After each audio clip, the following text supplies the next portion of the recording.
Try natin mga kainday. Tapos kamatis. Hap. Oh guys, yan may manok tayo dito. Petit de polo. Guys, eto na naman ang inyong inday. Ayan may petit de polo tayo. At ito'y masarap. Kahit matanda at bata ay masarap. Gagayatin ko lang siya ng tama lang ang lapa dyan. Minabibili ring yung pitso ng manok. Kayo na ang magkaya. At mas nakakamura. Ayan, ganito. Ayan, ganito lang. Guys, ito, nagsama ako ng isang pirasong ganitong kalapad ng karne ng baboy. Itatry ko din kung okay siya. Lagay ko dyan. Maliit ang balutan ko. Asin lamang, kung may bechin, maglagay. Nandito tayo sa amo. Maglagay ng paminta at nang mas masarap wala akong hindi ako lagay ng may paminta at guwan dito sa amo. Ari po ay masarap at na-try ko ng lutuin. Kaya ipakikita ko naman sa inyo. Maglagay ng paminta at or siling powder.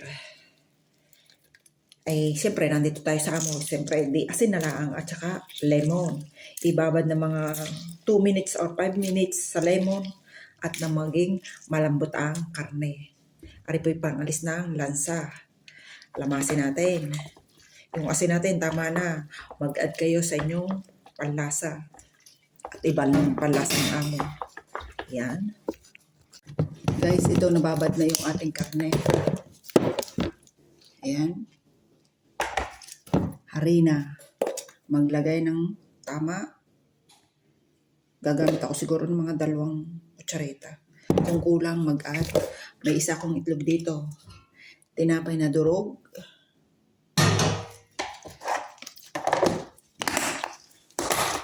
Luglugin natin at nang mas mabilis.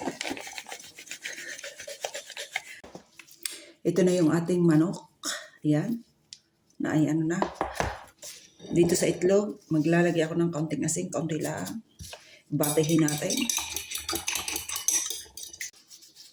Yung karne, ilagay natin sa itlog. Sa tinapay na durog. Yung baboy mamaya ito. Kita naman po pagka sa harina.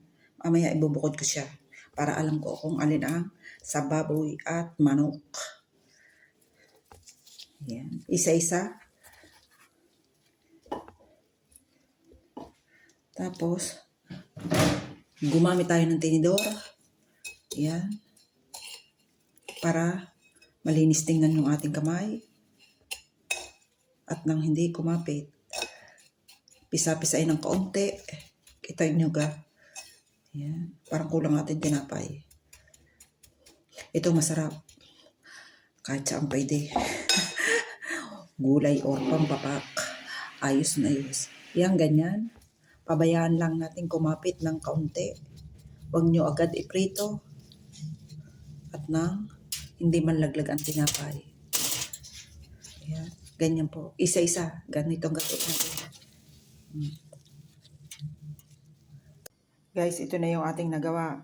Magkaibang kulay kasi itong tinapay natin, breadcrumb, Entregali yan. Ako ang nagawa niyan. Ito yung nabibili ko. Maglalagay po ako ng mantika. Yan, try natin kung mainit na yung mantika. Mainit na po yung mantika. Naglagay ako ng asin. Unahin natin itong baboy. Na-rest na rin natin kasi naghugasan natin yung mga pinagamitan natin. Yan. Try natin kung ito ay masarap. Ipit ko siya kasi hindi kasi nalubog sa mantika. Ayan. Ang ganda ng kulay niya. Kasi Entregali yung ginamit nating tinapay. Ang ganda ng kulay. Ang sarap tingnan. Ayan mga kainday. Luto ng ating first batch. Ay, sarap niyan. Kahit marami. Ngayon, ang ginagawa ko, nilalagay ko sa freezer. At pagkakakainin na, ilagay ninyo sa oven. Or sa kawali din. At hindi nagagamit ng mantika. Guys, ayan na itong finished products. Ang kapa, yan ang partner, kamatis. Ayun na, pagkasarap na rin. Thank you for watching guys.